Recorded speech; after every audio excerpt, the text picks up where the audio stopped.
Your Holiness, I am very grateful for your exceptional global engagement and strong support for our work in the United Nations, including your memorable visit to the UN headquarters in 2015 as the world reached agreement on the Sustainable Development Goals, our blueprint for a fair globalization.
Io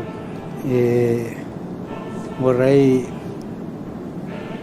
ripetere la dottrina della Chiesa in questo, no? Le organizzazioni internazionali, quando noi le riconosciamo e diamo loro la capacità di giudicare internazionalmente, pensiamo al Tribunale Internazionale dell'Aia per esempio e tante altre, o le Nazioni Unite, questo.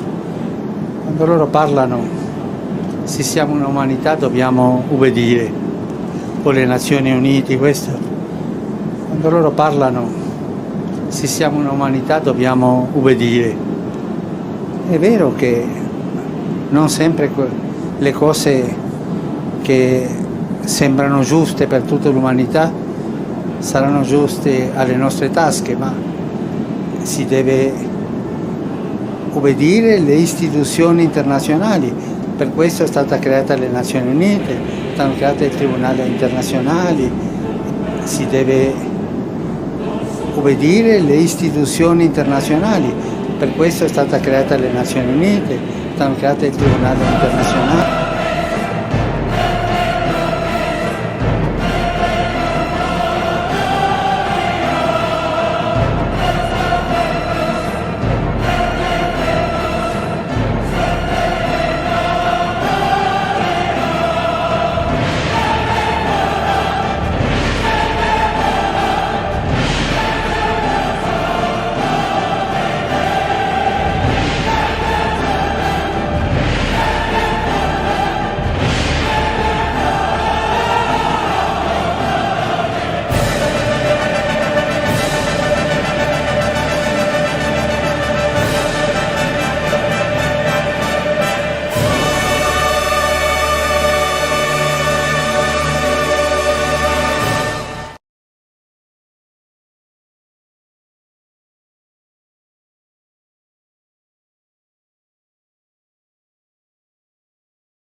Muy buenas, saludos cordiales en Cristo y María.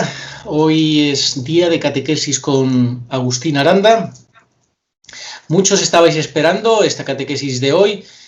Muchos me habéis preguntado, pero bueno, ¿cuándo es la próxima catequesis de Agustín? Que ya tenemos ganas y tal. Bueno, pues una vez al mes tenemos la oportunidad de escuchar las catequesis que él nos prepara.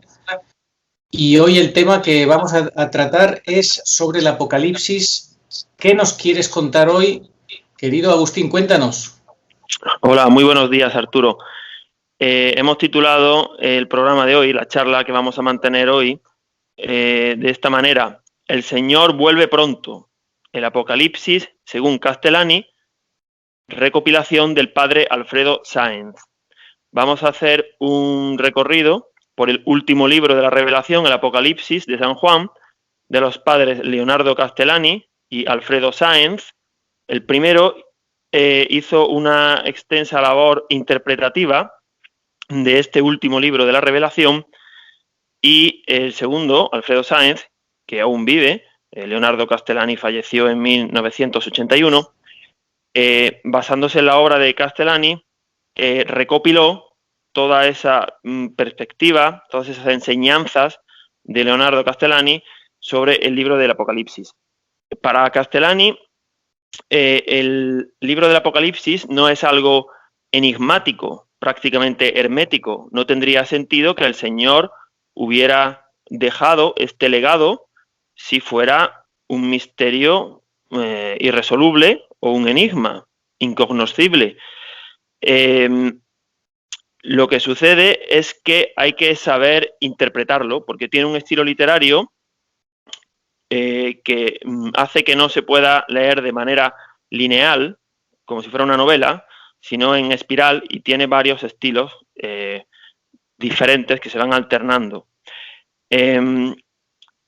No, hay algunas interpretaciones de Castellani que son personales, no estamos obligados a creerlas, pero de todas formas su agudeza y su ingenio pues invitan a hacernos una composición de toda esta obra.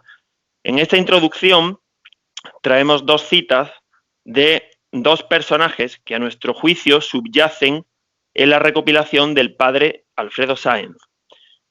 Uno, el cardenal Joseph Ratzinger, y otro, el Papa Francisco. El primero, Joseph Ratzinger, encajaría, una vez que fue por providencia divina elegido Papa, y sigue siendo el único vicario de Cristo para nosotros, encajaría en el papel del obstáculo religioso del anticristo. Y el segundo, el Papa Francisco, encajaría en el papel del falso profeta del anticristo. Bueno, pues si te parece, Arturo, puedes leer estas citas de ambos para introducirnos y para que podamos ver de qué manera tan diferente uno y otro enfocan o le dan importancia a este libro de la Revelación. Me parece perfecto. Sobre esta obra recopilatoria del padre Alfredo Sáenz, el cardenal Joseph Ratzinger le dijo lo siguiente: con esta obra usted ha querido ofrecer una aproximación inteligente y eclesial a la cuestión del fin del mundo, frecuentemente objeto de meras fantasías y también de programado olvido. El fin de los tiempos es un evento de una significación esencialmente teológica que no está abierta a cualquier tipo de interpretación, sino que exige la mirada del creyente bajo la guía autorizada de la Iglesia. Aquí me llama mucho la atención, Agustín, esto de programado olvido que dice el cardenal Joseph Ratzinger, programado olvido estos temas. Y luego tenemos que en contraposición a esta opinión, en el año 2019, el llamado Papa Francisco dijo literalmente: en una parroquia, un sacerdote predicó sobre el anticristo, sobre la pérdida de la fe en Europa, también sobre el ecumenismo dentro de ese panorama catastrófico de confusión. Qué pena, qué pérdida de tiempo. Sí, vamos a desglosar este trabajo en varias partes. Para hacer más fluida la exposición, a propósito, hemos omitido citar los capítulos y versículos de las numerosas citas del libro del Apocalipsis, para hacerla más fluida. Perdón. La primera parte, hemos dividido este estudio en 6 partes. Siempre recordamos un estudio recopilatorio del padre Alfredo Sáenz sobre el extenso trabajo interpretativo del padre Leonardo Castellani a lo largo de sus obras literarias sobre el libro del Apocalipsis. El padre Castellani ha trabajado mucho sobre si Cristo volvía ya o no, porque bueno, que va a volver es dogma de fe. Sobre el anticristo y todo ese trabajo lo ha hecho el padre Alfredo Sáenz. La primera parte, el Apocalipsis revela que Dios es el Señor de la historia. La historia de la creación, de la humanidad, tiene un inicio, un nudo y un desenlace. Los dos primeros ya han sucedido temporalmente. y son la creación y la redención, pero falta temporalmente el desenlace, la parusía, los hechos escatológicos, parusíacos. La consecuencia de que Dios es el Señor de la historia nos muestra que el hombre es protagonista de uno de estos dos eventos. El hombre está destinado a ser parte de un fracaso o de un triunfo. No tiene otra. Pero, ¿qué tipo de fracaso y de triunfo? El fracaso sería el fracaso intrahistórico, terreno, de la humanidad. Será un fracaso, su final. Y el éxito es un éxito extrahistórico, parusíaco, del Señor y sus salvados. Por tanto, el hombre, su destino final, está encuadrado en uno de esos dos sucesos, o fracaso o triunfo. En el Apocalipsis tenemos que conocer qué son las figuras del tipo y antitipo.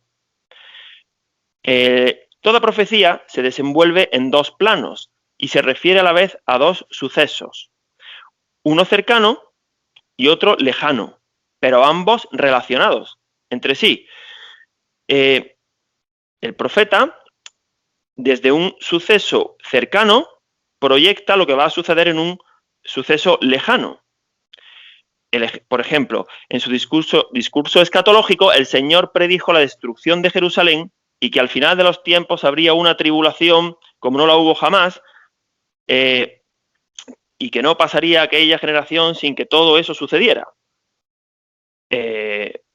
Jerusalén fue destruida, pero el Señor no volvió. ¿Qué sucedió? ¿Se confundió el Señor? No. Es que la destrucción de Jerusalén es el tipo del antitipo, que será la destrucción de la ciudad ramera, como luego veremos dentro de esta obra, tras la cual vendrá el Señor. Así que los conceptos de tipo y antitipo, uno refiriéndose a un suceso cercano, el tipo, y otro al suceso lejano, están muy presentes a lo largo de las visiones del Apocalipsis, las visiones que se representan con las 7 trompetas, las 7 iglesias, los sellos. Pues a lo largo del Apocalipsis están las figuras del tipo y antitipo.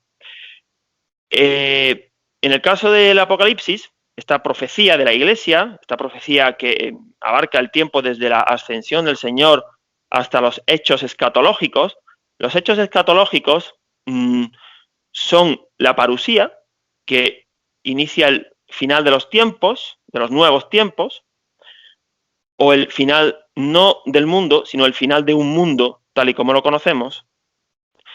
Y al final de los hechos escatológicos, a un milenio de distancia, como luego veremos, de la parusía, se sucedería el juicio final y sería el fin del mundo. Esa es la visión de Castellani, que era milenista. Luego vamos a explicar bien el milenismo. Exacto, que quede muy claro que toda la catequesis que tú estás dando es lo que has dicho al principio, una recopilación que hace el padre Alfredo Sáenz del trabajo de Castellani, es lo que tú estás compartiendo, nada más. Sí, vamos también a dar opinión y a adaptar la obra de Castellani a estos tiempos. Enero de 2021, hace ya 40 años que nos dejó Castellani, claro, él no podía hablar con la precisión con la que podemos hablar nosotros hoy. El mismo San Juan, evangelista, a quien el mismo Señor reveló esta visión profética del Apocalipsis, cuando estaba en su destierro en la isla de Patmos, lo titula Libro de la Revelación de Jesucristo para manifestación de lo que ha de suceder pronto. Por eso hemos titulado, no es que se nos haya ocurrido arbitrariamente a nosotros, el Señor vuelve pronto. Es que el mismo Señor ya lo dice. Pero este vengo pronto, este vuelvo pronto, puede ser entendido de 3 maneras. ¿Por qué viene pronto?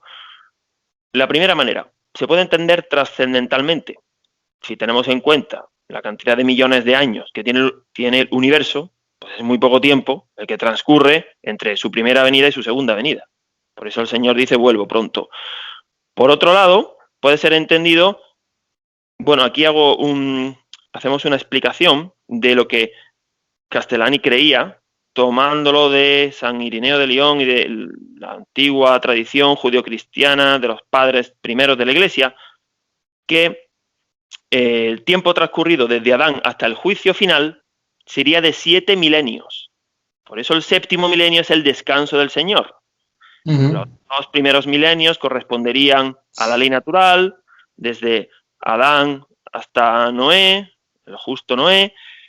Los 2 siguientes milenios corresponderían al tiempo de la ley mosaica, con jueces, profetas, reyes, los que Dios todavía no se había revelado en plenitud. Los 2 últimos milenios, que son los que nosotros llevamos, son la plenitud de los tiempos, cuando Dios ya se revela a través de su unigénito, y el séptimo milenio pues sería el que estamos a punto de comenzar.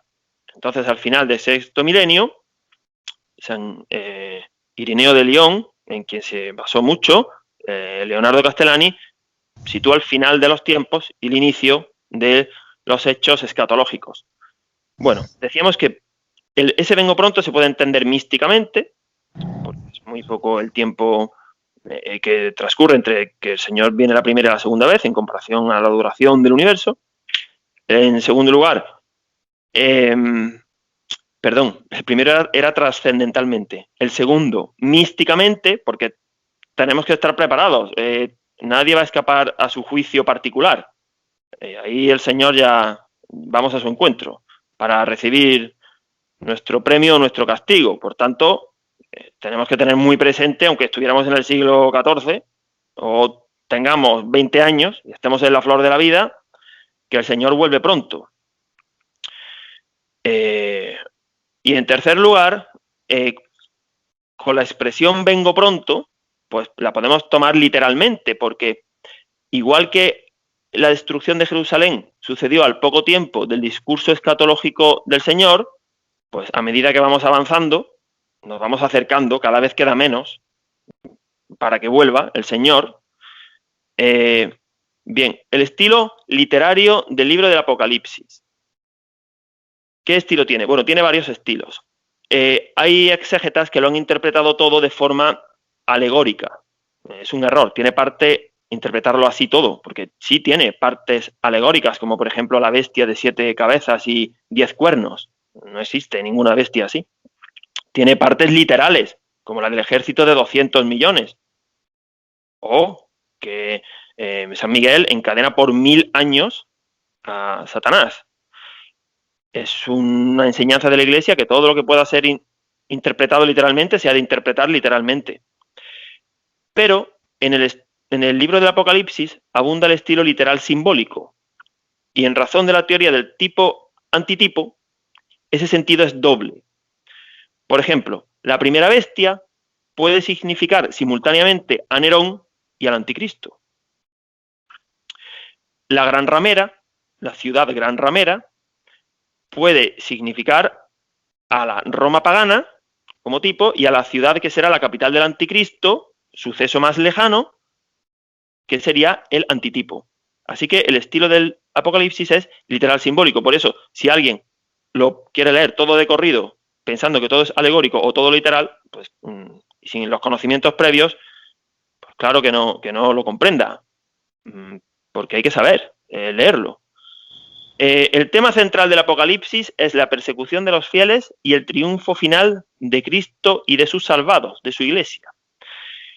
Esto es muy importante tenerlo en cuenta, porque al igual que los 3 años de vida pública del Señor, pues consistieron en una persecución, se iba estrechando el cerco sobre él hasta que sus enemigos lo mataron.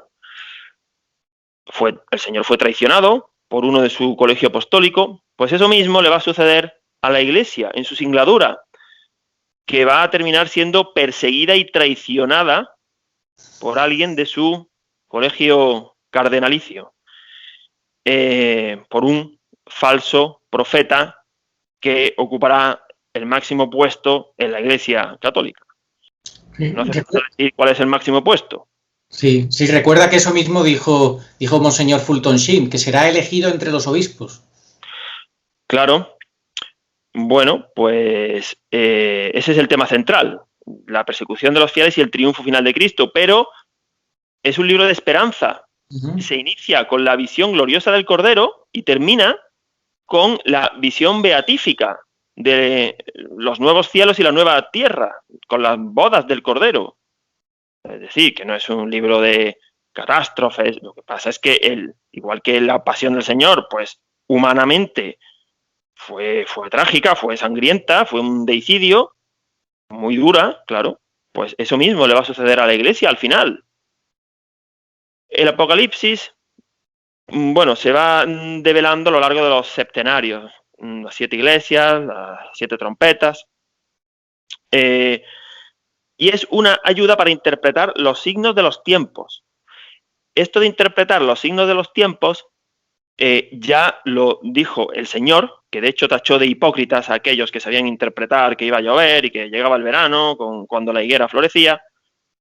El primer Papa San Pedro exhortó a que conociéramos las profecías, y nuestra Madre la Virgen pues no ha cesado de aparecerse como buena madre para dar todo tipo de consejos y ayudas. Es decir, que claro que tenemos que interpretar los signos de los tiempos y no vivir en la inmanencia del hoy, sin ninguna esperanza escatológica. El concepto de esperanza escatológica, la virtud de la esperanza en su faceta escatológica, lo tenemos que tener muy presente. Sin esperanza escatológica no vamos a salir airosos.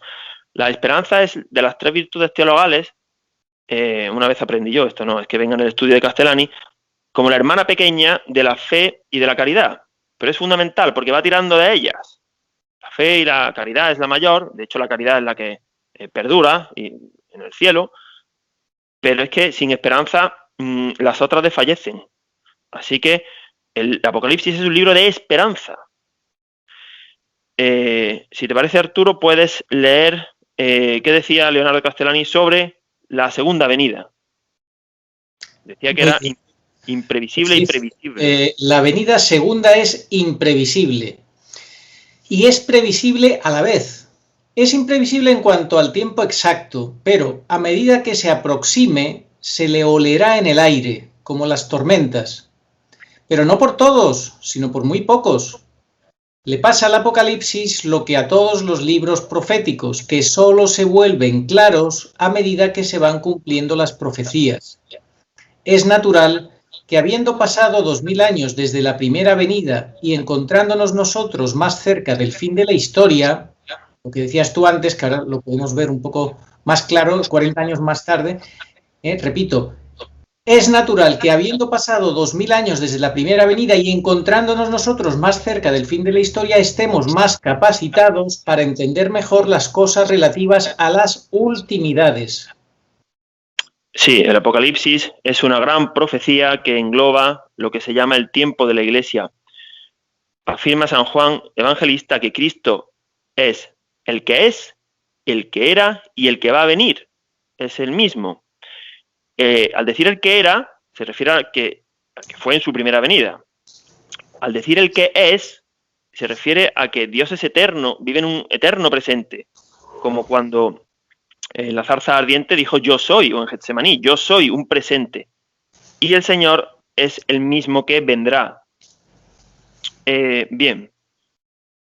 En la segunda parte de este estudio, las reluctancias o las resistencias, la oposición al Apocalipsis.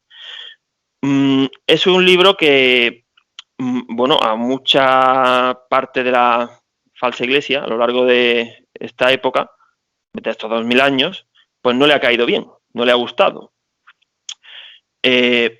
Bueno, ¿por qué? Porque como su final terreno es catastrófico, pues claro, eso no gusta.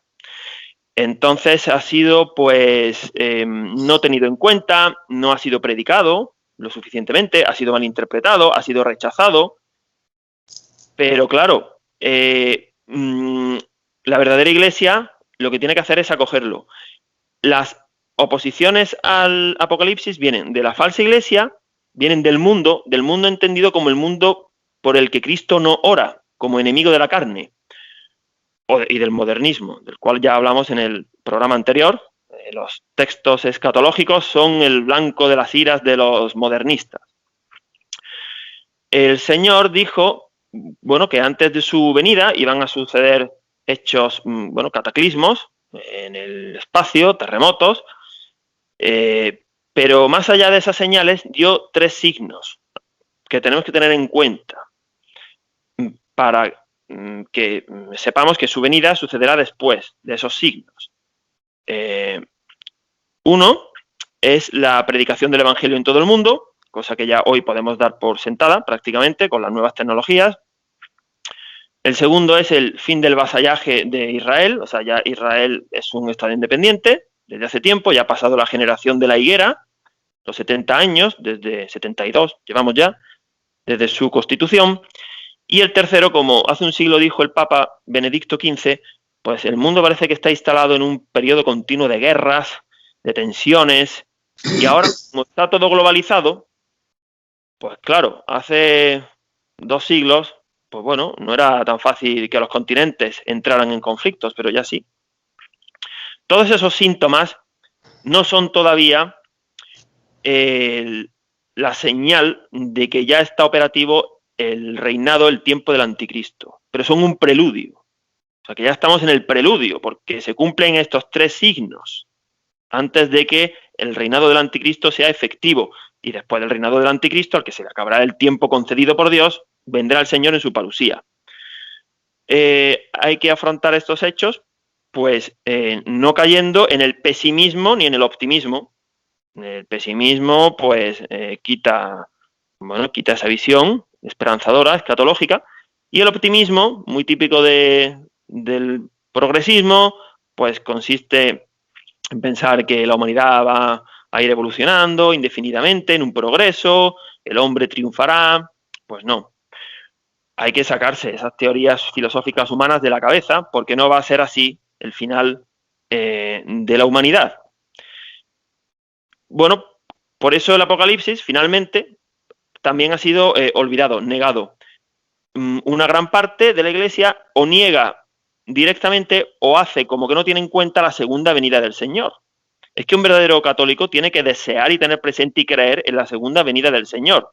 Claro, si partimos de la base meramente estadística, en que la mayoría de la gente ni va a misa, y de los que van a misa, muchos no creen o no conocen los textos escatológicos, pues podemos concluir que muy pocos realmente desean, viven, conocen y esperan la segunda venida del Señor.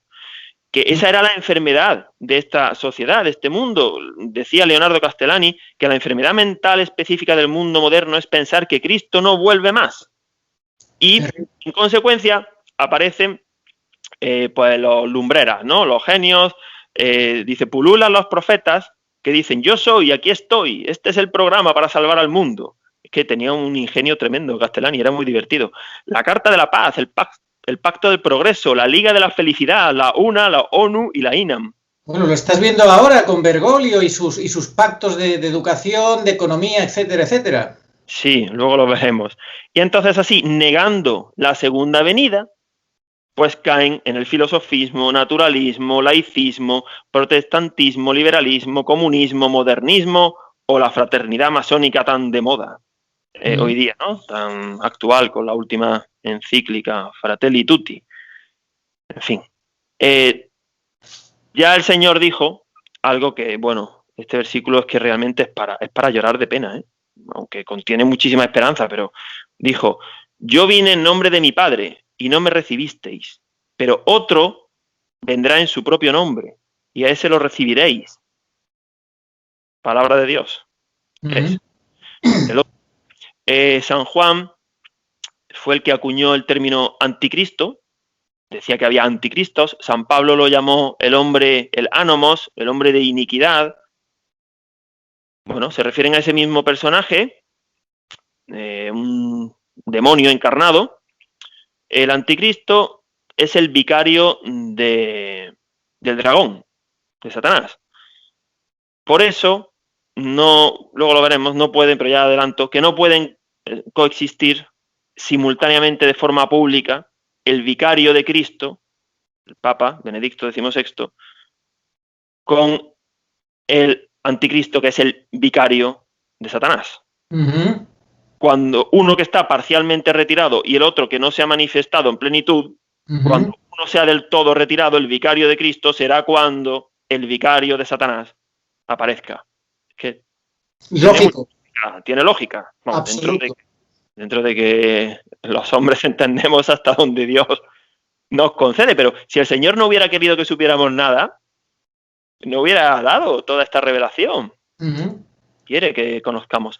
Bueno, decíamos que Dios se ha reservado el inicio, el nudo y el desenlace de la historia.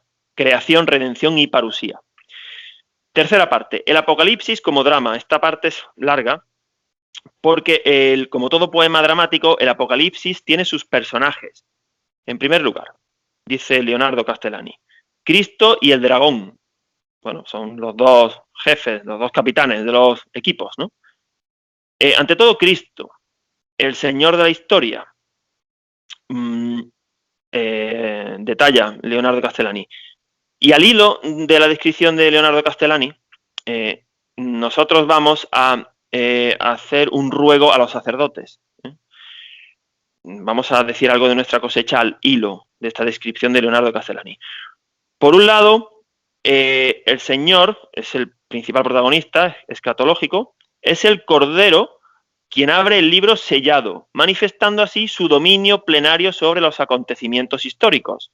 Importante para los sacerdotes, que no se dejen atrapar en la inmanencia del momento. Dios es eterno, no está sujeto a modas, a cambios. No, tienen que tener, están llamados a ser otros Cristos. En segundo lugar, Cristo, dice Leonardo Castellani, es el liturgo, el sumo sacerdote, que preside en el cielo el majestuoso culto de los ancianos, los ángeles y los seres vivientes. Bueno, pues aquí los sacerdotes en la tierra, ¿cómo ha de ser su culto? Pues, a ver, nos podemos imaginar cómo fue el Señor a la última cena. Ahora algunos, como se empeñan en presentar al Señor como un medio hippie afeminado, modernista, harapiento, de eso nada. Era totalmente viril. ¿Con qué prestancia no iría a celebrar esa primera misa? ¿Con qué vestiduras? Y nos podemos imaginar qué manos se las bordarían, ¿no? Las de su Santísima Madre, seguramente. O sea, que si es el sumo sacerdote que preside la liturgia celeste, con una perfección y una riqueza, solemnidad infinitas, pues esto que estamos viendo hoy día, con este poco respeto a la Eucaristía, se tiene que acabar. Y en tercer lugar, Cristo es el guerrero montado sobre blanco corcel con su túnica salpicada en la sangre de su martirio victorioso. Es el guerrero. Es decir, que los sacerdotes no pueden ser tibios, estar cómodos, que hay que salir a batallar. Y la túnica del cordero, del caballero, que el primer jinete del Apocalipsis, está salpicada con la sangre de su martirio victorioso. Así que los sacerdotes tienen que meditar mucho sobre esta descripción de Cristo, la apocalíptica. Frente a Cristo, el dragón, el demonio, el abanderado de las fuerzas del mal, bueno, aquel que ya se presentó cara a cara, los evangelios lo citan en las 3 tentaciones y María Valtorta lo detalla en sus relatos, en su evangelio, en el desierto de Negev. Bueno, pues ese mismo pues va a plantarle cara al Señor de la historia. El dragón está escoltado por 2 auxiliares, la bestia del mar, que será el dominador político, el anticristo, y la bestia de la tierra, que será el líder de una falsa iglesia. Y ambas bestias trabajan en conexión. Son del equipo. Uno le prepara el camino al otro, el falso profeta, y procura que, bueno, pues que se le adore, se le alabe, que triunfe y que instaure su reinado. Vamos a ver los 2 escoltas de Satanás. La primera bestia, el anticristo.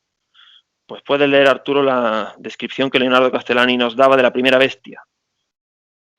Castellani sostiene una manifestación gradual del anticristo. Las 7 trompetas del Apocalipsis simbolizan las 7 grandes herejías de la historia de la Iglesia y aludirían a 7 sucesivos anticristos en el sentido en que habla Juan en su epístola, precursores del último, al cual preparan sin saberlo acumulativamente. A medida que se aproximan al hombre de pecado, las herejías van creciendo en fuerza y malignidad. La primera trompeta representaría el arrianismo, la segunda el Islam, la tercera el cisma griego, la cuarta el protestantismo. Aquí se produce una especie de paréntesis que se puede advertir también en los otros septenarios antes de la última terna. Un águila vuela por lo alto del cielo y amenaza. ¡Ay, ay, ay de los habitantes de la tierra!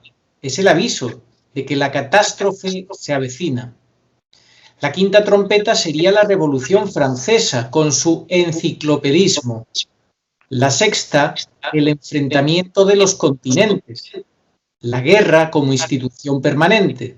Y así llegamos a los umbrales del fin de la época en que se atentará directamente contra el primer mandamiento, la época del odio formal a Dios, el pecado y herejía del anticristo. Pues sí, pero antes de la plena manifestación del anticristo, que se va manifestando gradualmente, llega un momento en que ya aparece. Primero tiene que ser retirado un obstáculo. Bueno, el obstáculo, San Pablo habla del obstáculo religioso, que sería el vicario de Cristo. También hay un obstáculo político, que tiene toda la pinta de que está al otro lado del océano Atlántico en el hemisferio norte, puede ser muy actual en estos días. Leonardo Castellani dice que el anticristo es el jefe de un movimiento político y que ambos se retroalimentan, ¿no? Todo movimiento político tiene un líder y el líder, a su vez, pues le da ese movimiento, esa fuerza a esa sublevación anticristiana, ¿no? Claro, primero tiene que prepararse el terreno. O sea, si toda la cristiandad fuera, si todo el mundo estuviera en perfecto orden, pues de repente no iba a aparecer nadie, ¿no? O sea, ya se está preparando el camino. Cristo lo llamó el otro, como hemos dicho, ¿no? Yo vine en nombre de mi Padre y no me recibisteis, pero otro vendrá en su nombre. Aunque ahora estamos hablando de la primera bestia, que todavía no se ha manifestado públicamente, pero una piedra de toque para saber si alguien viene en nombre de Cristo o no es muy sencilla, ver si lo nombra. Si el falso profeta habla más en nombre suyo que en nombre de Cristo, pues mira, esto no lo dice Castellani, lo decimos nosotros. Si un papa con hechos y obras niega a Cristo, como está sucediendo, no lo representa. Un supuesto papa, me gusta a mí más decir. Un supuesto papa niega a Cristo con palabras y hechos, no lo representa, no es su vicario, aunque vaya vestido de blanco y sea el jefe del Vaticano. Sí. O sea que el hábito no hace al monje, ¿no? Sí. Totalmente. No lo representa, no tiene ni tiene la gracia de Estado, ni tiene, ni quiere, ni puede. Sí. Así que, pues, porque el Papa, por muy santo que sea el Papa, tiene que, en primer lugar, desempeñar su labor de ser vicario, representante de Cristo. Sí. Que parece que ni lo nombra a la mitad de las veces, o si lo nombra para mal o de forma sesgada. Y yo recuerdo un discurso que dio Bergoglio en Estados Unidos, que se presentó el nombre propio, que me llamó mucho la atención, creo que en 2015, ni siquiera, vengo en mi nombre. Y bueno, y en la declaración de Abu Dhabi firma un documento y no nombra a Cristo. Pues sí. Menudo representante. Sí. Vamos, se representa a sí mismo. Sí. Claro, alterna hechos ortodoxos, porque esa es la táctica de la revolución. A veces, por eso a muchos los confunde, porque como también mete hechos ortodoxos y homilías buenas, que seguramente se las escribirán otros, forma parte del plan, o como esto de ahora del año de San José. En fin, no es fácil darse cuenta, como no estés muy atento y tengas una recta intención. Bueno, el poder y la obra del anticristo. Hemos saltado un poco a la segunda bestia dentro de la primera, pero como están en relación, seguimos con la primera, el anticristo. pues el anticristo llevará una síntesis mundial de todos los adversarios del cristianismo. En su novela Los papeles de Benjamín Benavides dice Castellani que fusionará el comunismo y el capitalismo y se unirá también los musulmanes. Decía, Occidente se está musulmanizando. Decía eso Castellani hace 60 años. Si viera ahora cómo está Europa. Se arrodillarán ante él todos los habitantes de la tierra. Va a tener éxito terreno y político, va a tener, claro que va a tener éxito político. Es el éxito, bueno, el éxito que detrás de ese éxito está la muerte y la condenación. Bueno, recuerda, Agustín, aquí había un punto que creo que no sé si has comentado del todo, que en realidad el anticristo no se presentará como un personaje siniestro, como la personalidad encarnada, sino que su ser demoníaco lo presentará de una forma escondida, ¿verdad? ¿Cómo será? Sí, claro, para engañar a muchos hablará muy bien, tendrá muy buen aspecto, aparecerá resolviendo problemas, seguramente poniendo paz a una guerra que él mismo habrá creado en la sombra. Hombre, claro, no se va a presentar, ya lo decía Fulton Sheen, vestido de rojo con un tridente, o vestido de macho cabrío, así no se va a presentar. Claro, aparentará, pues eso, humanidad, aparentará virtudes, pero interiormente tendrá odio, soberbia, rebelión, claro. Oye, perdona, ¿y los políticos ante los que se arrodilló Bergoglio eran políticos de Sudán? Sí, bueno, se arrodilló y les besó los pies. No se arrodilla ante la Eucaristía y le besa los pies a otros líderes religiosos. Sí. Bueno, pues en torno al anticristo se reunirá todos los que Castellani llamaba los mundounistas. Bueno, tenía una visión porque ya estaba hablando del nuevo orden mundial. Y tras el caballo blanco, los 4 jinetes del Apocalipsis son el caballo blanco, Cristo, el caballo rojo, la guerra, el caballo negro, la hambruna. Pues luego viene el caballo bayo, el amarillo, que es el 4.º jinete del Apocalipsis, que representa la muerte física o espiritual. Solucionará los problemas económicos sociales y dará cumplimiento a las 3 tentaciones que Cristo rechazó. Dará de comer a la humanidad, adquirirá renombre y fama por los medios de comunicación que los tiene a su servicio y poseerá los reinos de la tierra. Será un dominador. Las 3 tentaciones las hace suyas, las que Cristo rechazó antes de expulsar a Satanás. Claro.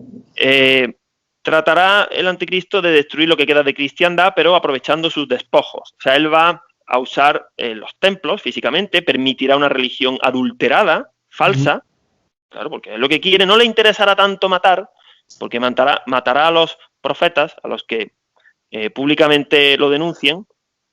Este vídeo dentro de un tiempo será imposible hacerlo. Si lo está viendo no creo que le haga mucha gracia. Porque en un futuro seguramente no se va a poder hablar del Apocalipsis, ni mucho menos, ni celebrar la misa. No querrá el anticristo, por supuesto, ni oír hablar de la parusía. La figura del anticristo no es primordialmente política, sino teológica, porque él viene, dicho de forma llana, a quitar a Cristo y a ponerse él. Él negará que Jesús es el Salvador, él será recibido en lugar de Cristo y se hará adorar, se divinizará en el lugar santo, la abominación de la desolación. Es decir, una vez que se retire el vicario, se retirará la Eucaristía y se implantará un culto abominable a Dios, la abominación de la desolación que ya el profeta Daniel prefiguró con la época de Antíoco Epífanes. Eso va a suceder, que en el lugar santo veréis la abominación de la desolación. El Señor también lo dice en el discurso escatológico. La sede del anticristo será esa gran ciudad cosmopolita, tecnócrata, laicista, socialdemócrata, la ciudad moderna, la ciudad del hombre en definitiva, que decía San Agustín, una ciudad que rechaza a Dios. Estará revestida de una falsa religiosidad, la que muchos caerán. Será lo más cómodo, claro, pactar. Y bueno, yo no tengo problema, yo me apunto a esto, o como hoy día, ¿no? Pues si lo dice el Papa, bueno, pues ya está, hago como que no veo, no quiero saber, y yo encantado, ¿no? Porque además, como se van a tolerar todos, la puerta ancha, como la puerta, porque ahora es muy fácil pasar por la puerta ancha, a eso se apunta todo el mundo. Exacto, sin duda, sin duda. Me gusta mucho una frase que has dicho de que el misterio de iniquidad que el anticristo encarna se resume en esta frase: el odio a Dios y la adoración del hombre. Me parece estupendo, es un resumen perfecto: odio a Dios y adoración del hombre. Claro, de forma velada, no es que públicamente lo digan, porque claro, eso choca mucho a la falsa iglesia, no, hay que engañarla o se deja engañar, pero con argucias, de forma velada, ¿no? Porque si al final no se adora a la Eucaristía, si no se tiene esa fe y esa caridad, mira, todo lo demás sobra. Vivimos de Eucaristía. Sí. Hasta que el Señor venga en su segunda venida, vivimos de Eucaristía. Bueno, como la Eucaristía va a ser suprimida y no podrá celebrarse de manera pública, pues ya el Señor tendrá que venir en persona. Esa sede del anticristo, la gran ramera, la gran ciudad ramera, pues dice el Apocalipsis que fornicará con los reyes de la tierra, porque en las Escrituras la fornicación está muy relacionada con la idolatría. Es el abandono del esposo para caer en brazos de, bueno, pues lo que pasó en los jardines vaticanos. Adoramos a ídolos. Bueno, pues eso es fornicar, es perder el norte, que es que tenemos que ponerlo todo en Cristo, en su palabra, en su iglesia, en su Santísima Madre. Todo lo que no sea eso es ya desviarse del camino. Bueno. Totalmente, es traicionar. Bueno, y el pacto secreto con China, ¿qué me dices? Pues claro, forma parte de la Gran Ramera, es el anticipo de la Gran Ramera, de la ciudad esa, universal, la Gran Babilonia, que al final, su final será catastrófico, un final intrahumano catastrófico. La duración del gobierno del anticristo será de 3 años y medio y finalmente a su término la Gran Babilonia, esa ciudad, caerá de golpe, como piedra al mar, se desplomará estrepitosamente, bueno, será despedazada por el ejército angélico del Señor. No me quiero adelantar, lo vamos a ver más adelante, con la victoria del caballero, del caballo blanco. La segunda bestia, el falso profeta.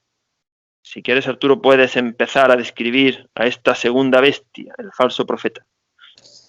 Junto al anticristo, el Apocalipsis nos presenta otro personaje fundamental, un pseudoprofeta. Es la segunda bestia, el brazo derecho del anticristo. También él se parecerá a Cristo. Hablaba como el dragón, pero tenía 2 cuernos como de cordero. Si la primera bestia salió del mar, esta surge de la tierra firme, es decir, del ámbito religioso, y su propósito será que todo el mundo adore al anticristo. Hizo que toda la tierra y sus habitantes adoraran a la primera bestia. Delante de todos hará bajar fuego del cielo, podrá consagrar haciendo que descienda el fuego del Espíritu Santo, encarnará la propagación pública y sacerdotal de los proyectos del anticristo. La principal labor que llevará a cabo esta segunda bestia será la adulteración de la religión. Pues sí, las dos bestias representarían así el poder político, la primera, y el instinto religioso del hombre, la segunda. Porque al demonio sobre todo lo que le interesa es corromper, envenenar y falsificar, esa corrupción. Por eso nuestra madre en las revelaciones de Ámsterdam nos enseñó esa oración en la que pide que seamos protegidos de la corrupción, de las calamidades y de la guerra. Y mira por dónde ahora esa oración y esas apariciones no gustan, cuando son aprobadas, cuando han sido aprobadas. Bueno, pues es que desde luego una piedra de toque para ver si alguien está en la verdad es ver cómo es su devoción a María. Ahí no te equivocas. Su verdadera devoción. Ya el santo de Montfort hablaba de las falsas devociones. Es que yo creo que aquí no hay... si la hay es desde luego falsa, porque, en fin. El Castellani, en su libro Su Majestad Dulcinea, decía que esa nueva religión tendrá un lenguaje pero vaciado de sentido. Quedan los ritos pero falsificados. Y Claro. los dogmas cristianos serán convertidos en mitos.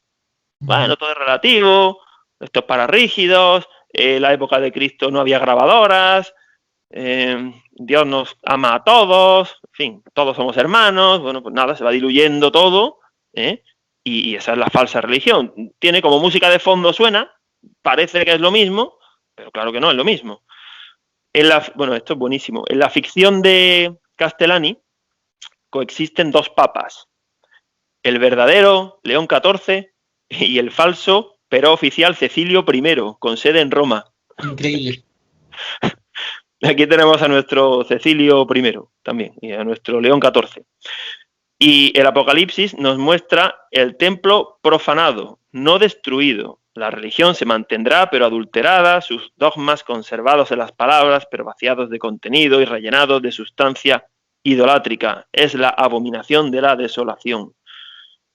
¿Cómo se concretará esta adulteración del cristianismo? Pues igual que el anticristo tomó las 3 tentaciones que Cristo rechazó, pues la falsa iglesia, capitaneada por el falso profeta, consentirá en ese sector adúltero, que parasita la iglesia.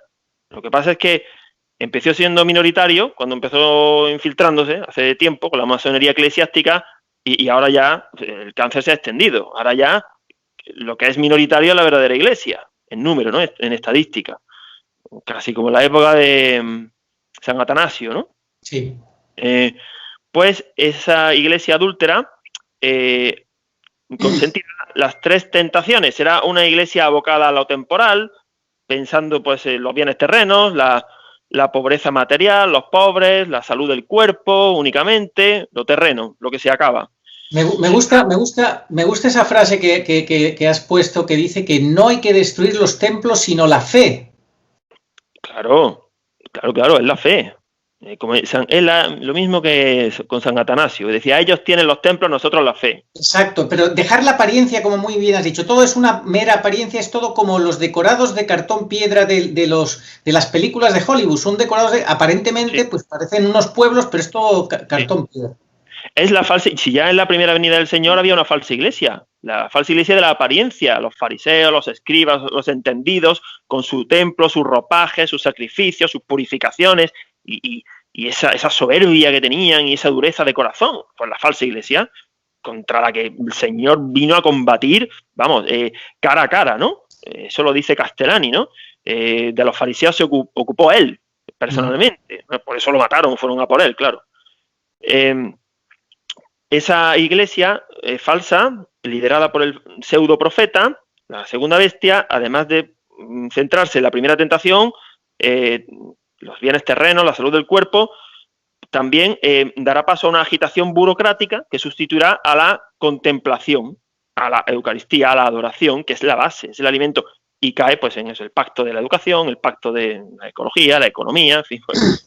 Tú fíjate que a mí me dijeron hace ya años 2 vicarios episcopales, 2 manos derechas del obispo de la ciudad, me dijeron, una capilla de adoración perpetua, dice, pero si eso es irrelevante, no hace falta. No hace falta, claro que no, ¿para qué? Bueno, ahora yo soy adorador en una capilla y hace tiempo ya que no puedo ir, porque como mi turno es en la madrugada, pues rápidamente se han acogido al toque de queda. Sí. Increíble. Además, es que ni siquiera han preguntado a la administración. Es que a veces corren más que los políticos. Pero no solo eso, sino que amenazan que como se ponga la gente pesada a pedir eso, a pedir que cambien eso, que la cierran por completo. Han amenazado con eso. Sí. Y por último, esta falsa iglesia cederá a la tercera tentación, que será la de estar al servicio de los poderosos, de los que dominan el mundo, colaborando pues con la Agenda 2030, esta de la ONU. Pues ya clarísimo. Ya has visto las últimas apariciones con toda esta gente, los más grandes, hablando de un capitalismo inclusivo y no sé cuántas pamplinas. Sí, la economía de Francisco. Sí. No, es que ya de entrada, eso de que un papa diga la economía de tal papa, eso ya, vamos, que suena fatal. Sí. ¿Cómo es que la economía del papa? Es como, Dice la sexualidad del Papa tal, pero bueno, a ver, hay que explicar eso un poco porque de entrada suena fatal. Bueno, las tres ranas. Las tres ranas son una... Perdona, hay aquí un párrafo que no sé si querías que yo leyera de Castellani sobre el sector adúltero de la Iglesia. Sí, por favor, me lo he saltado, sí. Vale. Dice, las dos bestias quieren unir al mundo, pero el mundo no se puede unir sino en una religión falsa, porque o bien las naciones se repliegan sobre sí mismas en nacionalismos hostiles, o bien se reúnen nefastamente con la pega de una religión nueva. Esto de religión nueva me recuerda a lo de esto de Bergoglio, la Iglesia del nuevo paradigma. Un cristianismo falsificado, el cual naturalmente odiará de muerte al auténtico. La unificación del mundo se realizará por el terror y por la mentira, por el terror político y por la mentira de la falsa religión. Sí, pues así será. El siguiente apartado, las tres ranas, son tres espíritus inmundos, se citan en el Apocalipsis, claro, que salen de la boca del dragón, del anticristo y del pseudoprofeta. Espíritus de mentira y de perdición. Castellani los interpretaba como el liberalismo, el comunismo y el modernismo, que es el recopilatorio de todas las herejías. Pues sí, serán tres espíritus que estarán presentes en la falsa iglesia, anticristianos. El pequeño resto. Siguiente apartado de este drama, de esta exposición, de este poema dramático, esperanzador, que es el Apocalipsis. Llegará un momento en que será ineludible la opción de elegir entre Cristo o el anticristo. Eso ya lo dijimos, Arturo, si no recuerdo mal, en el primer programa que grabamos, creo que en mayo, ya dejamos claro que llega un momento en que el tiempo se acaba, que hay que elegir. Que esto de que, bueno, voy, sobre todo, bueno, el clero y no solo el clero, los seglares también, es que va a haber que elegir, porque el que no haga nada va a ser arrastrado por la herejía. Sí. No vale la neutralidad, no vale la neutralidad. Por cierto, Agustín, te quiero ya invitar aquí delante de todos a que preparemos un programa que sea solamente resumiendo pero explicando estos tres puntos que has dicho antes, las tres ranas: liberalismo, comunismo y modernismo. Me gustaría, creo que sería muy importante profundizar en esas tres ranas. Pues sí, si Dios quiere lo haremos, claro que sí, te tomo la palabra. Ese pequeño resto pues tendrá que sobrevivir en una lluvia de apostasía y será perseguido. El Apocalipsis habla de 144.000 marcados, serían como los santos, los que van a resistir contra viento y marea, el rechazo, la incomprensión, no van a recibir la marca de la bestia. La marca de la bestia impedirá comprar o vender, por tanto el pinchazo no es todavía, pero forma parte, va preparando el camino para lo que sea la marca de la bestia. Y cualquier intento de escapar se tornará imposible. Bueno, pues ese es el pequeño resto al que, por la gracia de Dios, tenemos que aspirar a pertenecer, y sabemos que nos espera un largo exilio en el desierto. Puedes leer, la verdad que a mí me emocionó leer esta parte de Castellani, porque es muy dura, pero a la vez es muy esperanzadora, y tenemos que hacerla nuestra, porque las cosas van a ser así, como dice Castellani. Arturo, y si quieres puedes leer quiénes serán ese pequeño resto. Pues ese pequeño resto serán los que permanecerán fieles, serán hombres límpidos, en cuya boca no se encontró mentira, hombres lúcidos y valientes, verdaderos baluartes en medio de un huracán. Verán el templo hollado por los impíos, verán cómo la jerarquía del pseudoprofeta, mercenarios en vez de pastores, enseña una religión nueva. Para colmo, Dios guardará silencio y parecerá endurecer sus oídos a las súplicas de los héroes. Aparecerán como derrotados. Lo más dramático serán los tormentos interiores que experimentarán los que se obstinen en su fidelidad. Tormentos interiores. Se verán sometidos a noches oscuras e interminables, a conflictos de conciencia desgarradores, que en muchos casos no se resolverán en esta vida. Habrá quienes deberán luchar con sangre en el alma durante años y años sin resultado aparente, contra tentaciones supremas, sufriendo el bofetón de Satanás sin la ayuda de la gracia sensible, porque el sol se oscurecerá, la luna se volverá color de sangre y caerán las estrellas del cielo. Nadie podría aguantar si Cristo no volviese pronto. Serán contados, decíamos, los que resistan, porque las situaciones de heroísmo, sobre todo de heroísmo sobrehumano, son para pocos. El mismo Cristo dijo que cederían, si fuera posible, los mismos escogidos. Mas no es posible que caigan los escogidos. Un ángel ha comenzado a marcar sus frentes con el nombre del Cordero y de su Padre. Su único apoyo serán las profecías del Apocalipsis. Todos los preceptos de la ley de Dios se cifrarán en uno solo: mantener la fe ultra paciente y esperanzada. Los fieles de los últimos tiempos solo se salvarán por una caridad inmensa, una fe heroica, la esperanza firme en la próxima segunda venida. La caridad heroica de algunos fieles, transformada en amistad hasta la muerte, sostendrá en el mundo los islotes de la fe, pero ella misma estará de continuo amenazada por la traición y el espionaje. Ser virtuoso será un castigo en sí mismo y como una especie de suicidio. Pues sí, esto es lo que nos espera, amigo. Si no nos mata antes el anticristo. Pero bueno, serán mártires aquellos, por supuesto, ¿no? Que además grandes mártires, decía San Agustín. Los mártires de los últimos tiempos serán los mayores. Bueno, acompañarán a este pequeño resto dos personajes misteriosos, los dos testigos. No se sabe a ciencia cierta quiénes serán. Para algunos Enoc y Elías. Y bueno, pues gracias a estos personajes, pues la Iglesia, los judíos se convertirán por la predicación de Elías.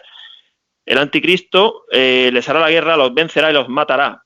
Sus cadáveres quedarán expuestos frente al santo sepulcro, pero luego de 3 días y medio el Señor los resucitará.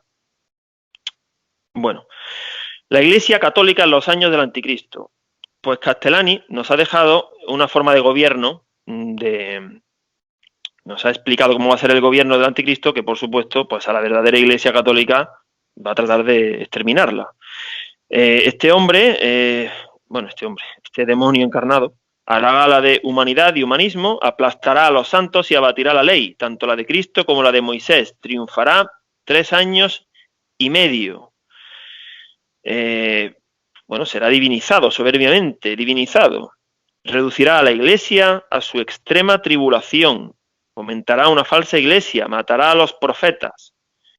Perseguirá sobre todo la interpretación y la predicación del Apocalipsis. Por eso decía yo que este tipo de catequesis ya mismo, serán imposibles, será peligrosísimo hacerlas, estará prohibido. Y odiará con furor aún la mención de la parusía. Abolirá de modo completo la Santa Misa y su culto público durante 1260 días. El cierre de las iglesias que tuvimos en 2020 fue un anticipo de lo que va a pasar. Así que aquí todo se va preludiando.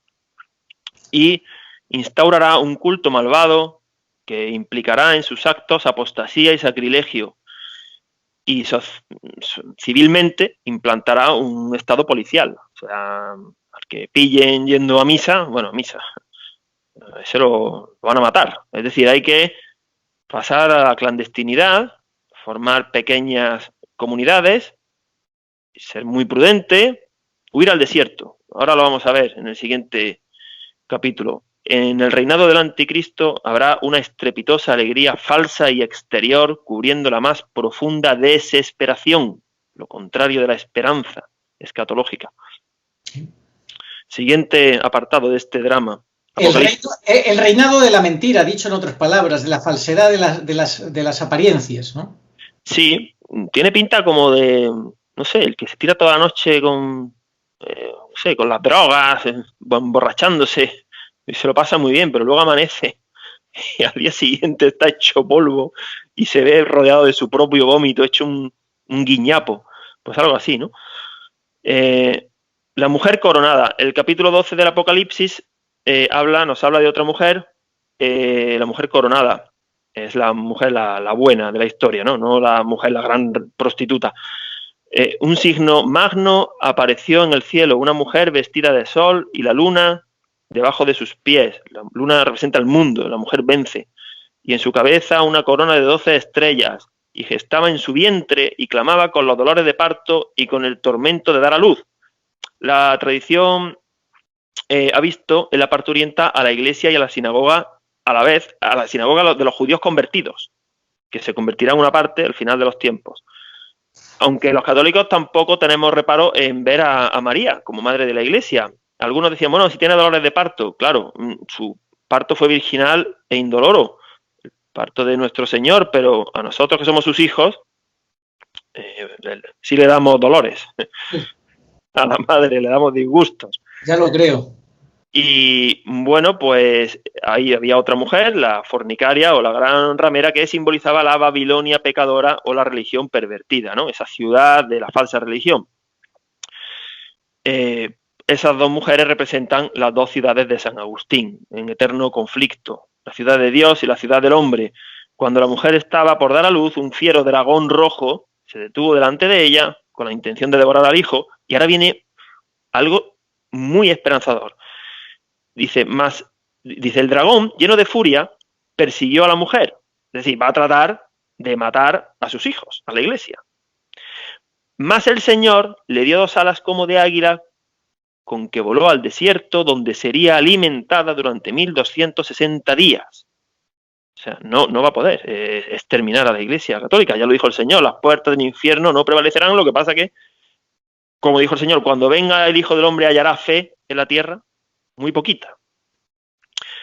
¿En qué momento se convertirán los judíos? Pues hay pensadores que piensan que con la predicación de Elías, porque dijo el Señor que ciertamente Elías ha de venir a restaurarlo todo. Al fracasar en su intento de matar al hijo de la parturienta, el dragón se fue a hacer la guerra a los otros de su semilla. O sea, hizo estragos por el resto de la humanidad. Y este dragón, con su cola, arrastró la tercera parte de las estrellas del cielo y la precipitó sobre la tierra. Estas estrellas son los eclesiásticos, doctores y religiosos. O sea, la tercera parte directamente van a trabajar para el anticristo. Tremendo. Eso está en el Apocalipsis, pero no significa que las 2 terceras partes restantes sean virtuosas, que luego pueden caer, no de forma tan grave, que serían los pecados contra el Espíritu Santo, pero bueno, se van a perder muchísimos. O sea, la guerra del dragón está clarísimo, que va contra la familia católica y el sacerdocio, o la vida consagrada. O sea, son obras de Dios, pues hay que ir a destruirlas. ¿Cómo está la familia católica hoy día? Con las leyes que hay, divorcio, aborto, ideología de género, uniones civiles. Ya nadie se casa, es que ni por lo civil siquiera. En la natalidad, por los suelos. Bueno, pues y en la iglesia igual, le va a pasar igual. ¿Por qué crees tú que van a caer tantos eclesiásticos, en tu opinión? ¿En qué lo resumes? Pues mira, así a bote pronto, por lo que decía San Pablo en Tesalonicenses, porque no creyeron en la verdad que los hubiera salvado. Por eso, no quisieron creer. Si en el fondo esto no es tan difícil. Es amar más la verdad que la propia vida. Si un sacerdote no ama la verdad más que su propia vida, entonces apaga y vámonos, ¿no? Claro, si quiere estar cómodo, no meterse en problemas, esto cómo va a ser, bueno, yo voy a esperar a lo que me diga mi superior. Pero es que ya lo dijimos también en el primer programa, la obediencia es en la verdad. La falsa obediencia, anda que no se basa, es un arma poderosísima la falsa obediencia. Sí. Arma, bueno, yo lo que diga el Papa. Si para empezar es que no es Papa, pero es que aunque lo fuera, un Papa, si es hereje, deja de ser Papa. En fin. A continuación, el texto sagrado describe un combate a las alturas y prodújose una guerra en el cielo y San Miguel y sus ángeles salieron a luchar contra el dragón y sus adláteres. O sea, aquí empieza ya la batalla, empieza ya, porque al anticristo se le acaba el tiempo. Claro, o sea, que también se le acaba el tiempo, igual que al falso profeta. Pero, por voluntad de Dios, tienen una hora, igual que en Getsemaní, dijo el Señor, esta es vuestra hora. Claro, porque es necesario, o sea, es que para nuestra redención, para la redención del género humano, Dios se tenía que encarnar y pasar por una pasión, y a la iglesia le va a suceder lo mismo. Lo que pasa es que la Iglesia va a ser resucitada por su Señor, no va a triunfar, no va a salir victoriosa porque el Evangelio sea aceptado por todo el planeta y haya todo el mundo comulgue de rodillas en la boca y todos seamos hermanos en Cristo. No va a ser así el triunfo de la Iglesia. En fin. Podemos afirmar que estamos ya en la hora de las tinieblas de la pasión de la Iglesia, ¿verdad? Es ya la hora de las tinieblas. Sí, el año 2021 va a ser un año tremendo. Y además ya todos los sucesivos años van a ser a cual más duro. Bueno, y además, fíjate, antes lo que he leído anteriormente de Castellani, que decías que a ti te impactó mucho, habla de lunas de sangre. Y ya hemos tenido varias lunas de sangre y quedan dos. En 2022 es la última luna de sangre. Sí, que esto se acaba ya, vamos. Poniendo el símil futbolístico, o sea, no es que hayan terminado los 90 minutos y estemos en el descuento, es que se está acabando el descuento. O sea pero bueno, por eso tenemos que estar esperanzados y saber que el Señor viene pronto y es que tiene que suceder así, que es que queremos, pues como San Pedro, ¿no? No, Señor, a ti no vamos a dejar que te suceda eso, ¿no? Apártate de mí, Satanás, eres piedra de tropiezo. Es que la cruz... Sí, siempre lo mismo. Rehuimos la cruz, no queremos cruz. Y claro, sin cruz, ¿cómo va a haber salvación? Sin cruz y sin oración, nada. Nada. Ahora vamos a llegar a la cuarta parte de esta catequesis, la victoria de Cristo y el milenio. Porque el triunfo es de Cristo, de sus salvados. El caballero del blanco corcel. Bueno, pues en el clímax de la persecución, en el ápice mismo de la gran apostasía y la tribulación más espantosa de la historia, pues llegará inesperadamente el momento de la victoria. No de la última, sino de la penúltima. Es el primer combate escatológico. A ver, vamos a recordar un poco. Hay dos combates escatológicos, al principio del milenio y al final del milenio. Este primer combate escatológico lo libran el caballo blanco, Cristo, que apresa directamente y lanza vivos al infierno. Esto es muy fuerte, está en el Apocalipsis, a las dos bestias, y San Miguel encadena por 1000 años al dragón. O sea, el glorioso, el desenlace de este primer combate escatológico. Lo que pasa que a mí, Agustín, me surge una duda que seguramente a mucha gente le surgirá también, no sé eso, tú si lo has pensado o no lo has pensado, o cómo lo encuadras. Es el tema que el Catecismo dice en el 675, la última gran prueba final, la prueba final de la Iglesia. Sí, bueno, esta es la visión de Castellani, ¿eh? O sea, por eso estamos hablando sobre la obra de Castellani, pero luego veremos cuando veamos el milenarismo, que hay un milenarismo que la Iglesia nunca ha condenado, que es el espiritual. Y en el Apocalipsis dice que el demonio será encadenado por 1000 años. Yo he oído a sacerdotes que dicen eso, digamos que como que todo viene junto, ¿no? Parusía, juicio final, juicio de las naciones, segunda venida, fin del mundo. Pero por otro lado, no se cierran a la posibilidad de que haya 1000 años, el descanso de Dios. Castellani era milenista y así lo enseñaba, pero no solo él. Los primeros padres de la Iglesia también lo fueron. Fueron milenistas. Lo que pasa es que ahora, por lo que luego vamos a ver, el milenio ha sido malinterpretado, hay milenismos falsos, pero el Apocalipsis dice que durante 1000 años, pues, lo que decíamos antes, literalmente, por 1000 años, igual que el reinado del anticristo, dice que son 3 años y medio, ¿no? Pues 3 años y medio. ¿Por qué 3 años y medio sí y 1000 no? Bueno, pues si nos quedamos con una, nos quedamos con la otra, ¿no? Bueno, es un misterio, Dios habla como sea, porque también habla la palabra de Dios que para el Señor 1000 años es como un día y un día como 1000 años. En fin, sí, un misterio. Efectivamente, es un misterio, no tenemos que pretender saber más, pero sí estudiar a otros exégetas, a los padres de la Iglesia. Bueno, pues Leonardo Castellani era milenista y así interpretó el Apocalipsis. Bueno, volviendo una vez más al tipo y al antitipo, porque dijo el Señor que donde esté el cuerpo se juntarán las águilas, ¿no? Cuando la ciudad, la Gran Babilonia, la sede del Anticristo, será pues despedazada por las águilas. algunos exégetas interpretan que igual que las águilas eran las legiones romanas que destruyeron Jerusalén, pues esas águilas serán el ejército celestial, que además el Señor volverá en la gloria de sus ángeles. Los ángeles van a venir, bueno, van a venir pues para ejecutar su misión. Y una de ellas es destruir a esa ciudad demoníaca.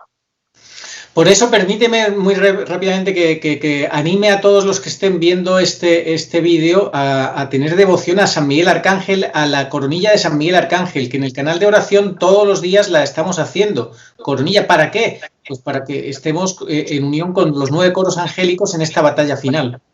Sí, no, desde luego San Miguel y los suyos están ya afilando las espadas porque se acerca el tiempo en el que por segunda vez San Miguel va a derrotar a Satanás. La primera vez lo echó del cielo, la segunda lo va a echar de la tierra y lo va a encadenar en el infierno por 1000 años. Dentro de esta victoria de Cristo y el milenio, pues el siguiente apartado sería la primera resurrección. Bueno, pues el Apocalipsis habla de que había unos tronos donde los que revivieron se sentaron para juzgar. Se trata, al parecer, de una primera resurrección donde revivirán solo algunos. Todo esto según la interpretación de Leonardo Castellani del Apocalipsis. ¿Quiénes resucitarán primero? Pues puede ser que algunos mártires, los mártires, algunos santos, los apóstoles, y bueno, los mártires tanto antiguos como los que han sido mártires por no aceptar la marca de la bestia. Habrá otros que el anticristo no mate y lleguen vivos, o sea, a la parusía. Bueno, pues si esos se han puesto la marca de la bestia, dice Castellani, no por complicidad, sino por ignorancia o por temor, esos harán penitencia o han sido obligados e integrarán la iglesia de los viadores durante el milenio. O sea, Castellani era milenista y en el milenio pues va a haber un mundo pues renovado, transformado. Será un reinado eucarístico donde el Inmaculado Corazón de María triunfará, porque además aquí María parece que ha pasado muy desapercibida, pero es la reina de los ángeles, es la que va a capitanear la victoria de Miguel y los suyos, la que va a aplastar al dragón. Ahí está el papel de María, totalmente cumbre y exaltado al final de estos últimos tiempos. Y así entramos al milenio. Después de esta victoria del caballero del corcel blanco y de sus ángeles y de la derrota de la Trinidad satánica, entramos al milenio. Hay varios tipos de milenismo que ha conocido la historia, escribe Castellani. Vamos a citarlos un poco de pasada porque hay autores que lo explican muchísimo mejor que nosotros. Sobre todo recomiendo visitar la página de Mauricio Ozaeta, que explica muy bien, ha hecho muchos estudios sobre el milenio. Bueno, Castellani hablaba de un milenismo craso o carnal, bueno, que prácticamente pues presentaba 1000 años de fiestas y de, en fin, de deleites, ¿no? Aquí en la tierra ese está condenado por la Iglesia. Otro que es un milenismo alegorista, que dice que, bueno, que sí, el milenio de la Iglesia ya ha sucedido, ya ha pasado. En fin, no, 1000 años son 1000 años. Pero hay un tercer tipo de milenismo, es el espiritual, que fue defendido por casi todos los padres de los primeros siglos y por varios teólogos destacados a lo largo donde todos los templos estarían abiertos, habría adoración eucarística perpetua, un reinado de justicia, de paz y de amor. Lo que nunca se ha cumplido de forma general en la tierra, el descanso, el día del descanso del Señor, que desde que apareció la serpiente en el Edén, pues el mal no nos ha dejado realmente llevar a plenitud el reino de Dios. Y es el reino que pedimos en el Padre Nuestro. Venga a nosotros tu reino. Porque claro, solamente se explica que el reino de Dios se refiere a la Iglesia, se refiere a que el reino de Dios está dentro de nosotros cuando somos templo del Espíritu Santo, y se refiere a que Dios se encarnó y está entre nosotros. Sí, muy bien. Y también se refiere además al reino de Cristo, que es el Señor de la viña. O sea, que esto es suyo, que lo ha creado Él. O sea, el tiempo lo ha creado Él, el espacio, los planetas, las almas, todo lo ha creado Él. Esto es suyo. Y aquí va a haber un tiempo de descanso del Señor. Bueno, pues habrá una comunicación en ese milenio, en el caso de que hay algunos que dicen que resucitarán todos los justos, basándose en San Pablo, de que todos resucitaron en Cristo. Otros, como Castellani, más bien piensa que no, que solo algunos, que serán los viadores, y que todos los justos resucitarán al final, en el fin del mundo, en el juicio final, donde ya los cuerpos serán gloriosos, en los nuevos cielos y la nueva tierra, cuando la nueva Jerusalén descienda, que lo vamos a ver ahora. Si quieres, Arturo, puedes leer cómo explicaba y cómo discernía Castellani, cómo distinguir entre si el mundo se acaba ya todo de golpe o si había un milenio. Y yo creo que aquí se entiende bien. Bien, lo leo y luego sí me gustaría dejar bien claro que lo del milenarismo, hay que estás diciendo que no está condenado por la Iglesia, pero que tampoco es dogma de fe, que es una cuestión abierta, que es un misterio. Exacto. Exactamente. Ok. En Su Majestad Dulcinea señala Castellani que el problema es si Cristo ha de volver a consumar su reino antes del fin del mundo o juntamente con el fin del mundo. Si la parusía, el reino de Dios, el juicio final y el fin del mundo son cosas simultáneas, es muy probable que antes de esa consumación alboree en la historia un gran triunfo de la Iglesia y un periodo de oro para el cristianismo. Aquí lo dice, es muy probable. El último periodo, por cierto, donde se acaben de cumplir las profecías, sobre todo la de la conversión del pueblo judío y la unidad de todos en un único rebaño bajo un solo pastor. Dicho periodo no podrá ser largo, durando quizás el tiempo de una vida humana. Después volverán a desatarse las tremendas fuerzas demoníacas previas al triunfo final de Cristo.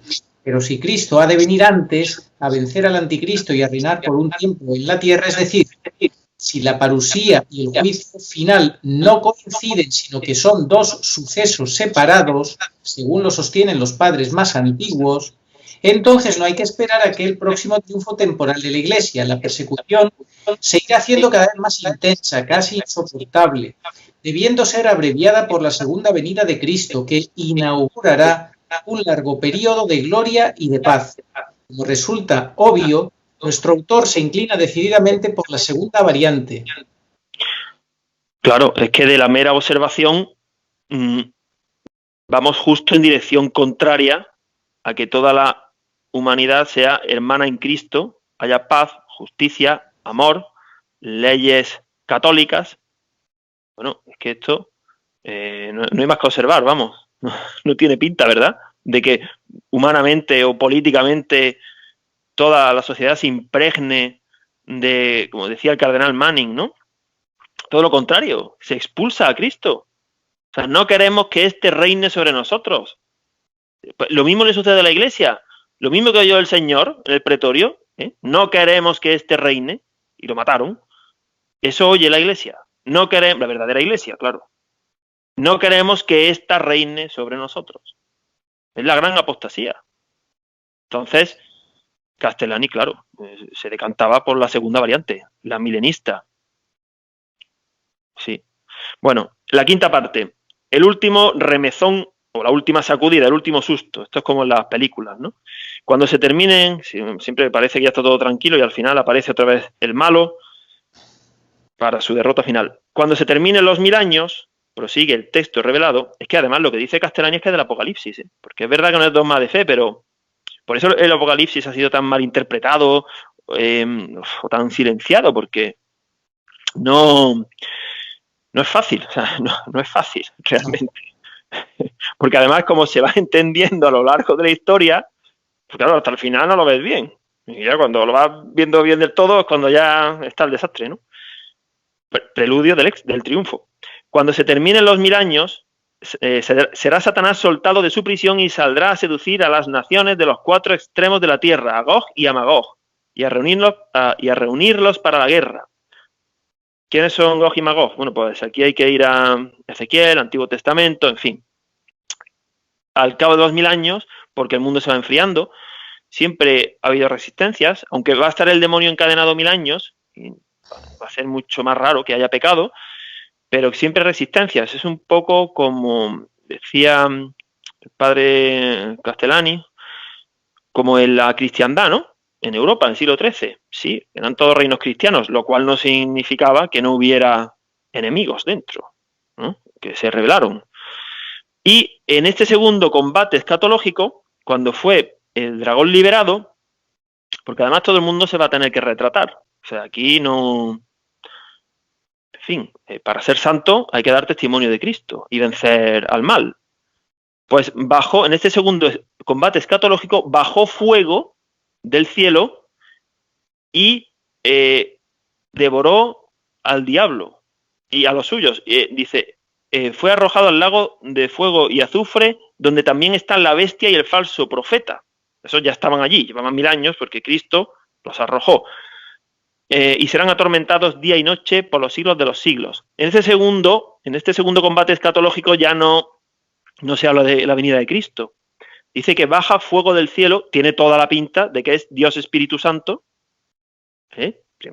creación, redención, y bueno, y la parusía, que termina con Dios Espíritu Santo reinando plenamente y haciendo que esa ciudad descienda, la nueva Jerusalén baja del cielo, es la nueva Jerusalén, no confundir con la Jerusalén celeste. O sea, tenemos la Jerusalén terrena, que será, bueno, pues la sede del milenio, el reinado de Cristo tendrá como sede Jerusalén, ¿no?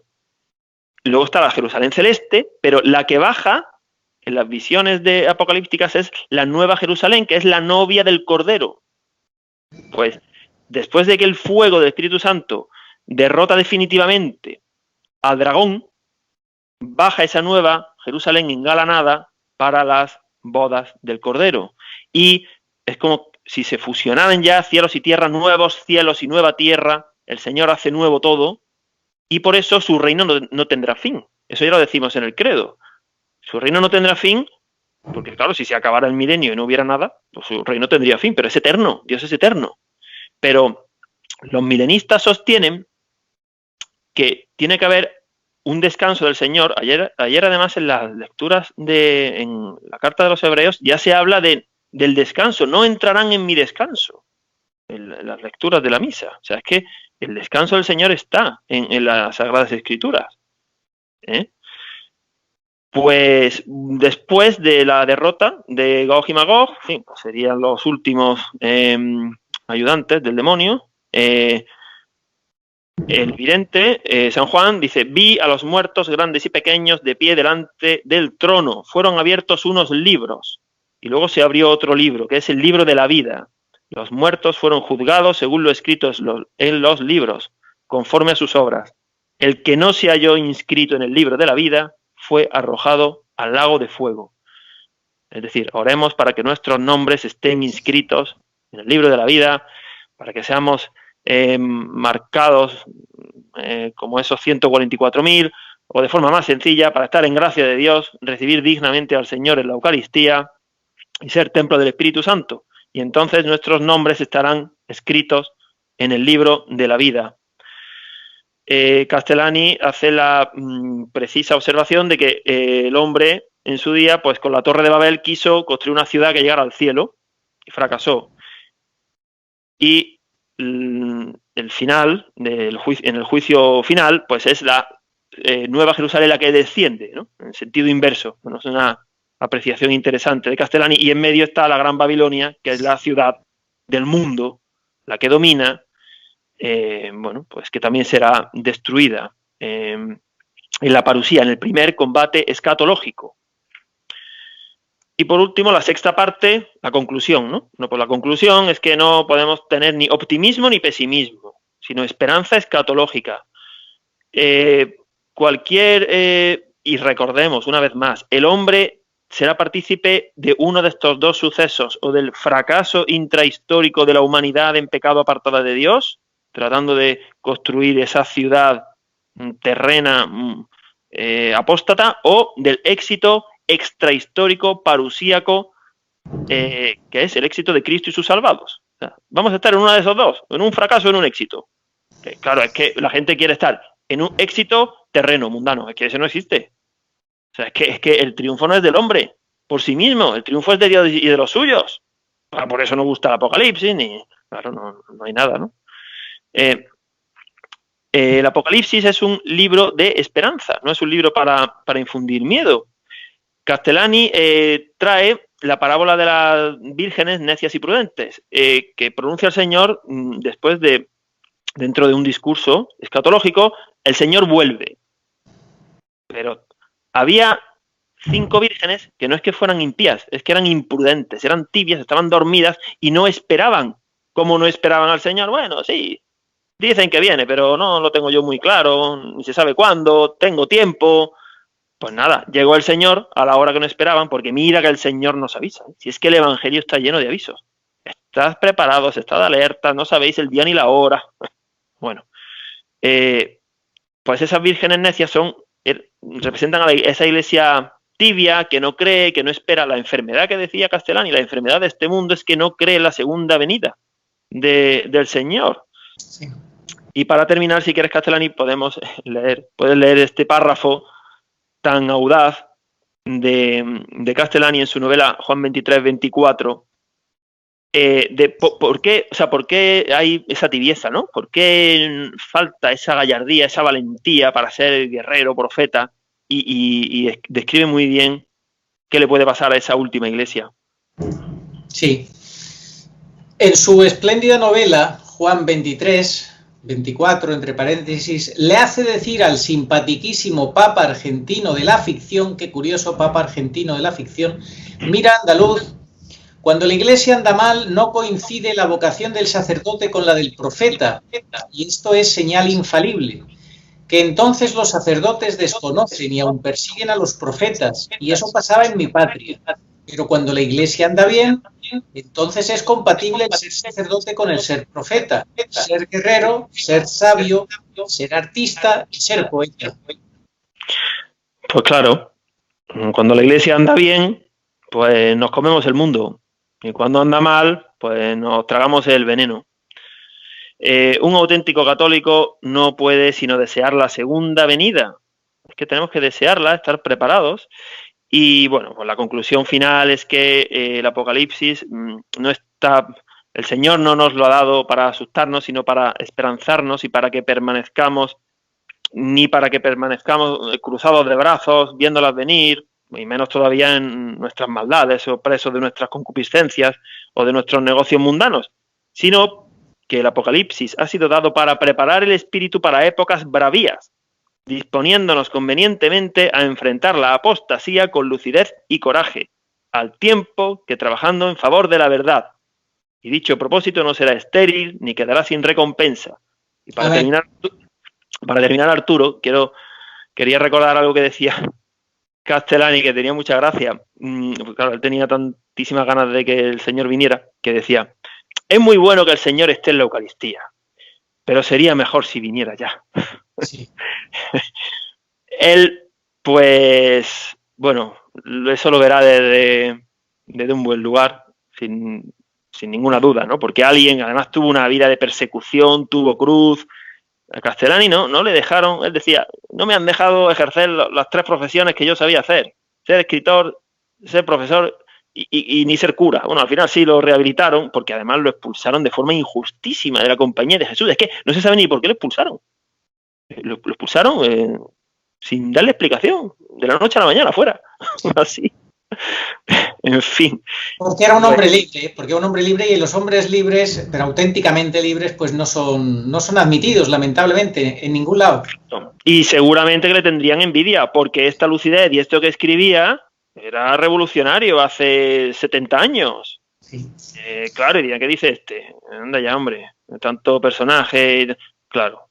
Pero bueno, es un autor entretenidísimo. Yo no he podido leer mucho de él, muchas novelas, pero sí se intuye, se aprecia esa luz, ¿no? que irradian sus escritos. Yo mi resumen final, si me permites, Agustín, sería decir, pedir al Señor la gracia de permanecer entre sus elegidos, pedir al Señor la gracia de que amemos más la verdad que nuestra propia vida. Y luego que la gente tenga claro que esto del milenarismo o milenismo no es dogma de fe, que está abierto un poco pues a a dos interpretaciones, como ha dicho el mismo Castellani, y bueno, lo importante es tener muy claro que es dogma de fe, eso sí, que Jesucristo vuelve y que el triunfo es obviamente del Señor y de sus elegidos, pasando por la tribulación, la cruz, pero que está garantizado el triunfo, que tenemos que renovar nuestras virtudes y sobre todo la esperanza escatológica. Sí, lo que sí es dogma de fe es que antes de que el Señor vuelva hay que pasar por una gran tribulación. Eso sí que está en el catecismo. Yo animo a que se lean los puntos del 675 al 677 del catecismo. Y ahí dice que la iglesia va a pasar una época de, bueno, pues muy dura, de un aparente fracaso. Habrá una falsa solución de la impostura del anticristo. O sea, de hecho está en el catecismo. Hay que pasar por ahí. Alguna vez será, claro. Esto es tan duro de admitir que estamos en esta época. Bueno, es muy duro para el que no tenga fe, que por eso se alarga, se aplaza. Y hay gente que dice, no, pero con este papa no, con el siguiente. Exacto. Sí, claro. Eso constantemente escucha uno eso. No, el siguiente va a ser el falso profeta, el siguiente. Sí, y también se dice, no, pero es que el Papa está rodeado de, además hay muchas revelaciones privadas que hablan de la infiltración de la masonería en la Iglesia, de que va a tomar el vértice de la Iglesia. O sea, ya puestos a infiltrar la Iglesia, no te vas a conformar con quedarte en cardenal, ¿no? Obvio. Hombre, ya puestos a hacer trampa en la competición, querrás ganar el trofeo y levantarlo. No te vas a conformar con llegar a semifinales, digo yo. Exacto. Claro, pero no se quiere admitir que alguna vez será. Uh-huh. Es que son tantos los signos de los tiempos que no se quiere admitir que te haya tocado a ti, porque claro, eso implica comprometerte, enfrentar la situación, tomar partido y remangarte y no quedarte en una actitud cómoda, y es que eso, claro, eso molesta. Claro, eso a un nivel todavía peor aún, es como el de aquellos que dicen, no, yo soy ateo, es que yo no creo. Entonces, ¿qué pasa? Que, bueno, que como dicen eso, pues ya son libres, ¿no? Ya nadie les puede pedir explicaciones de lo que hagan, ¿no? Porque como ellos son ateos, pues son libres.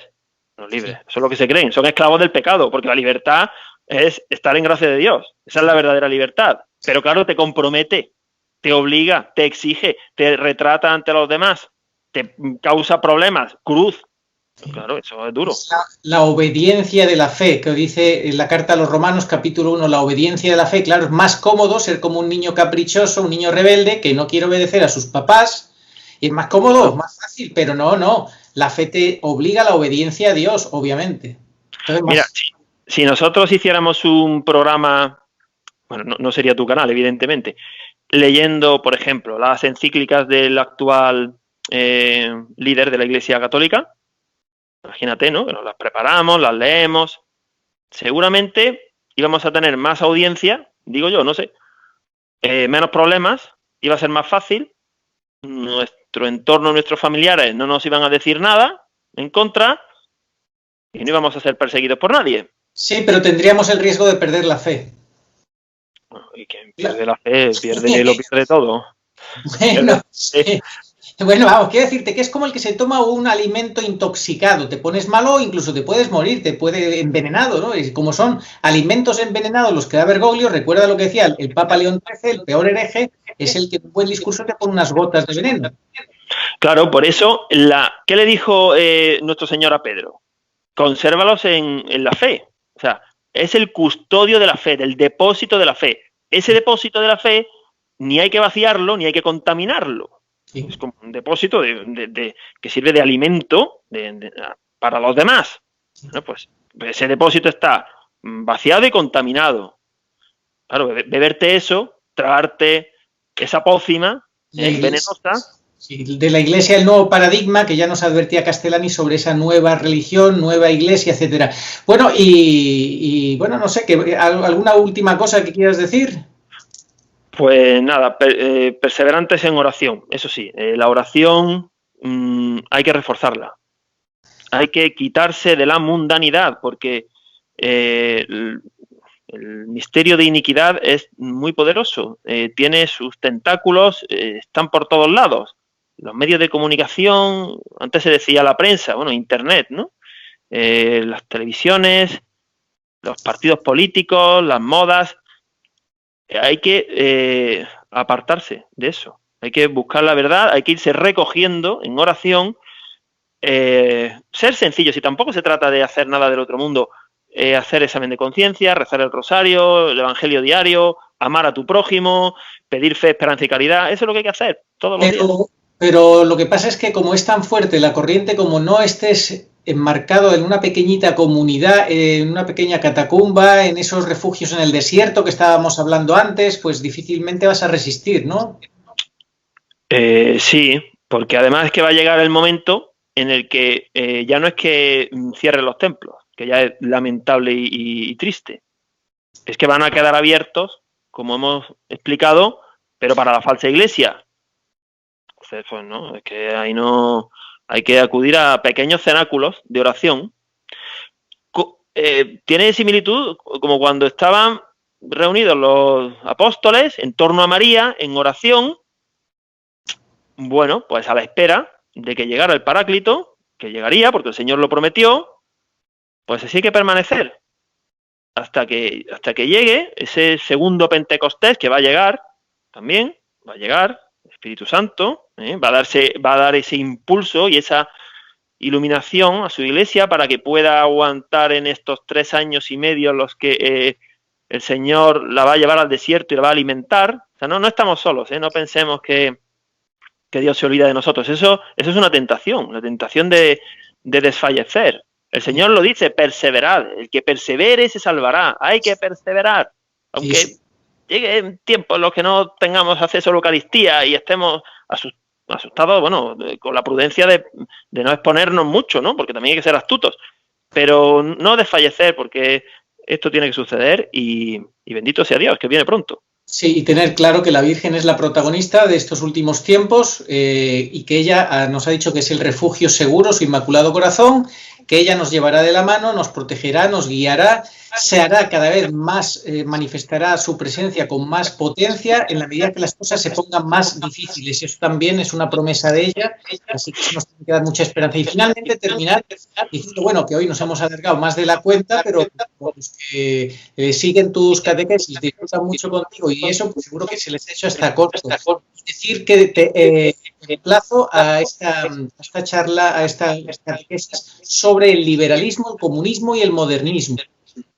Muy bien, pues la prepararemos y la expondremos, si Dios quiere. Muchas gracias a ti, Arturo. Exactamente, con la gracia de Dios y su misericordia, lo que Dios quiera. Gracias a ti, Agustín.